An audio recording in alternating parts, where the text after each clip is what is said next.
Hello folks, I'm AppFielder and welcome to the latest episode in Fabric mods that you should absolutely try out. If you need to know how to install Fabric or Fabric mods, then I'll put a link to that video in the description below.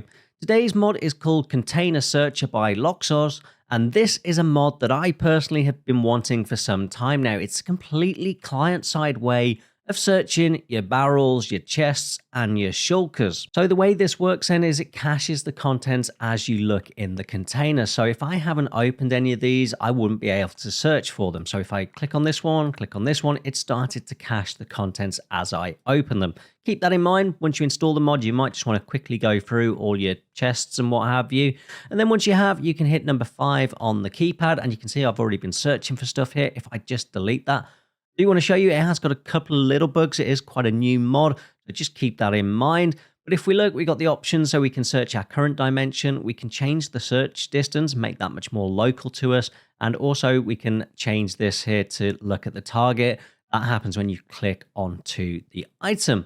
And we've got some sorting options. We've got some settings, what have you. But let's look what happens when we search for an item. Now, I just want to show you what this one little bug, because this did confuse me. I'm going to search for apples. And what you're going to find is there's nothing displayed. What happens here is this hasn't kind of scrolled back up. It hasn't refreshed. So just use your mouse wheel and scroll back up if you see nothing and you're expecting a result, just to make sure. And you can see I've actually opened some containers that have these items in. So let's click on golden apples. And you can see it made my player look at the container, and then you can see it contained that it showed us that little particle trail that has now gone and flashed up which barrel was in. And there we have it. Boom, we have the apples. And looks like it also makes those, gives you a little sort of display to say that's what you've searched for. Very subtle there, but very, very good.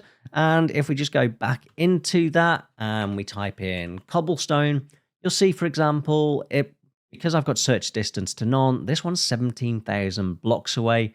And it's pointing me in the direction, but that's a long, long, long way to go. And as always, there are some config options. If you've got mod menu, you can get to it that way. But if you want to check the config, hit number 5 and hit your container search here.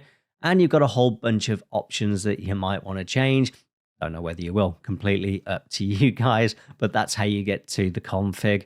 And if we come out of there, there's some world options, so you can clear the cache and disable it and things like that, and make a backup as well. If I'm being honest, if you're the mod maker and you're watching this, there is one feature that I would absolutely love. This is the AppCraft server. It's completely free to play on, by the way. Come join my Discord and we'll get you whitelisted. But I help mod the server, and we have a shopping district with hundreds of containers in. It'd be really cool if I could exclude containers. Like when I come into this container, there was an option here to say, actually, somewhere here, anywhere here, that just says, I don't want to cache the contents of this barrel. I don't want to be able to search it. That would be fantastic. If you are watching this, I love your mod.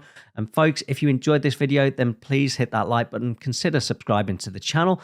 Big thank you to my patrons. They help keep the AppCraft server completely free for you guys to play on. But anyway, folks, that's all I have time for now. I'm AppFielder. Goodbye.